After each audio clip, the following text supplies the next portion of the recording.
پوجتے کس کو تھے؟ کوئی کہتا ہے کہ شیو کو پوجتے تھے، لیکن ان کے پاس علم نہیں ہے۔ بہت کم لوگ یہ بتاتے ہیں کہ منو کچھ نہیں تھا دنیا میں، وہ اوم کو پوجتے تھے۔ میں نے کہا اوم کون ہے؟ بہت سے لوگوں نے کہا کہ وہ ایک ہوا ہے جن کا کوئی روپ نہیں ہے، کوئی رنگ نہیں ہے، وہ دنیا میں ہر جگہ ہیں، ہوا ہر جگہ ہے۔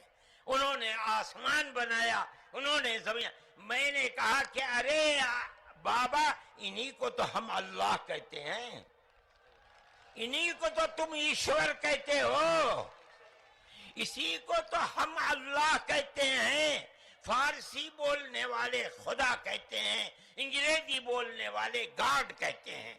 اس کا مطلب یہ ہے کہ منو ایک اللہ، منو یعنی آدم، ایک اوم یعنی ایک اللہ کو پوجتے تھے۔ یہ ہمارے ملک کی تاریخ ہے، یہ دنیا کے دھرموں کی تاریخ ہے۔ کوئی ثابت نہیں کر سکتا کہ اوم یعنی آدم اللہ کو چھوڑ کر، جس اللہ نے اپنے ہمارے عقیدے کے مطابق ان کے پتلے کو، پہلے دھرتی کو پیدا کیا، دھرتی میں مٹی پیدا کی، اور جتنے رنگ اور جتنی طرح کی مٹی تھی، سب مٹی میں سے تھوڑا تھوڑا لے کر اللہ نے یعنی اوم نے اپنے ہاتھ سے آدم یعنی منو کے پتلے کو بنایا۔ اسی لیے حدیث میں آتا ہے کہ جتنی طرح کی، جتنے رنگ کی مٹی تھی، آدم کی اولاد، منو کی اولاد، منش کی اولاد، وتنے ہی طرح وتنے ہی رنگ کی بدلی۔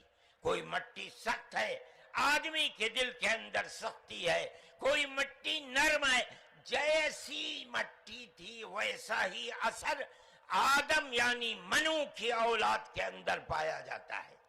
یہ ہمارے اس دھرم کی خصوصیت ہے۔ اس کا مطلب ہے کہ سب سے پہلے لا الہ الا اللہ کی آواز ہندوستان کی دھرتی پر اتری ہے، یہاں سے پیدا ہوئی ہے۔ سب سے پہلے منو نے اوم کی عبادت کی ہے۔ اوم ایک ہے، اللہ ہے، ایک ہے، اس کا کوئی شریک نہیں ہے۔ پھر یہ چیز چلتی رہی۔ یہ آدم اور اوم کا یہی عقیدہ تھا، ان سے غلطی ہو گئی۔ ہمارا قرآن کہتا ہے وہ پریشان تھے کہ میں اپنے اللہ سے یعنی اوم سے، منو سے جو غلطی ہوئی ہے، اپنے اوم اور اپنے اللہ سے معاف کیسے کراؤں۔ کنتو اس کے بعد جو مدنی صاحب کا وقتویہ ہوا، ہم کوئی اس سے سہمت نہیں ہے، اور میں آپ سے نویدن کرنا چاہتا ہوں، ہمیں کیول جوڑنے کی بات اگر کرنی ہے، پیار محبت کی کیجئے۔ یہ جتنی کہانی سنائی ہے، اللہ، منو، یہ وہ، اس سے 4 گنا کہانی میں سنا سکتا ہوں۔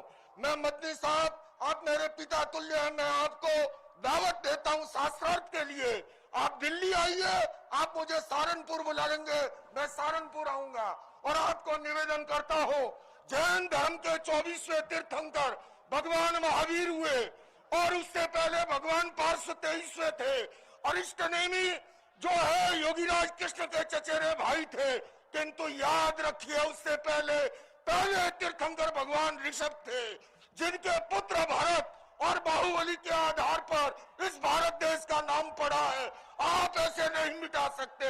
آپ نے جو بات کہی ہے میں سہمت نہیں ہوں، اور میرے سارے سارو دھرم کے سنت کوئی اس سے سہمت نہیں ہے۔ ہم کیول سہمت ہیں، آپس میں مل جل کے رہیں، پیار سے رہیں، محبت سے رہیں، اور اس کے سوا یہ جو کہانی او منو، اللہ، اس کی اولاد، یہ فالتو کی باتیں ہیں، سارا پلیتا لگا دیا۔